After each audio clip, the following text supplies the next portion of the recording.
I've never been one for extravagance. Lavish gifts or ostentatious celebrations hold no appeal for me. My desires have always been straightforward: loyalty, honesty, and a serene, joyful home. As my 38th birthday drew near, I harbored no expectations of grandeur, just a modest evening surrounded by those I held dear. My wife, a few cherished friends, maybe a sip of fine whiskey. Instead, what unfolded was a deception cloaked in the guise of festivity. The night started innocently enough. My wife, Emily, took charge of the arrangements with an insistence that caught me off guard. "Just show up and enjoy yourself," she urged, her tone warm but firm. Looking back, that should have sparked suspicion. Emily rarely orchestrated events unless she had an agenda. Yet, exhausted from work, I dismissed the thought, quietly moved by her apparent effort to make the occasion meaningful. The evening began without a hitch. A small group gathered at our home: my closest friend, a couple of co-workers, Emily's sister.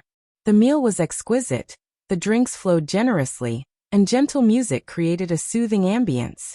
For a fleeting moment, I wondered if I'd misjudged her. Perhaps she truly wanted to make this night special. Then the doorbell rang. Emily leapt from her chair, her face alight with an enthusiasm that seemed out of place. "I'll get it," she announced, practically bounding to the entrance. When the door opened, there he stood, tall, smug, dressed in a leather jacket that screamed dated bravado. His name was Ryan, and I knew him immediately. Emily's former flame. The one she'd dismissed as a distant memory, insignificant and long forgotten. He sauntered in, a bottle of wine in hand, grinning as if he belonged in our space. I bit back my words, my gaze fixed on Emily, waiting for an explanation. She offered a weak smile and a casual shrug. "Don't make a big deal out of it," she said breezily. "I thought it'd be nice to have him here. We're all adults, aren't we?" Nice. The word struck me like a blow. The room seemed to shift, the atmosphere growing dense. I glanced at the others, noticing their unease, shifting glances, fidgeting hands.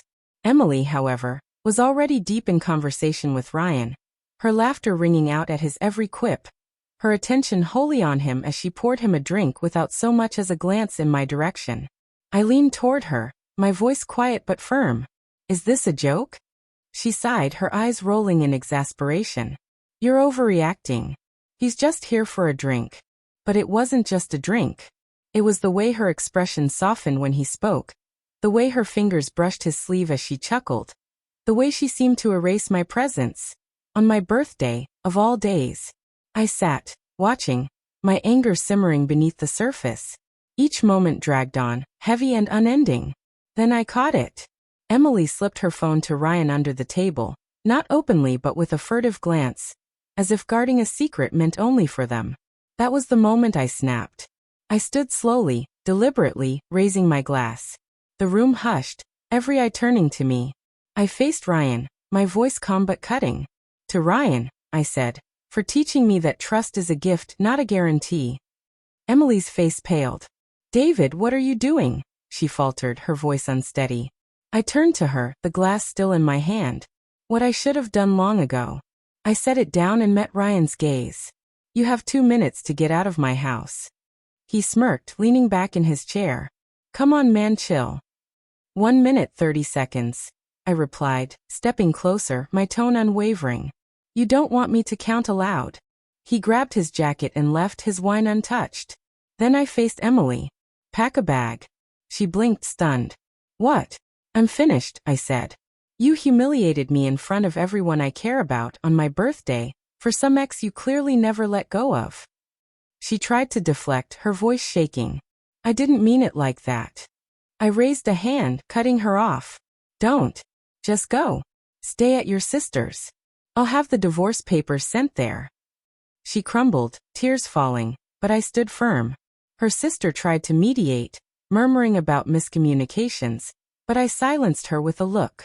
She chose this. And that was the end. The night closed, not with joy or camaraderie, but with a profound, weighty quiet. Oddly tranquil, in its own way. In the weeks that followed, Emily reached out repeatedly. Calls, messages, even an appearance at my office. I didn't respond. My resolve was ironclad, forged in the presence of witnesses. and I had no intention of relenting. That night, as painful as it was, brought clarity. Emily believed inviting her ex to my birthday was a trivial act. She thought I'd overlook it, that I'd stay regardless. She was wrong. That gathering was her final one with me, and I ensured it left an indelible mark, for all the wrong reasons.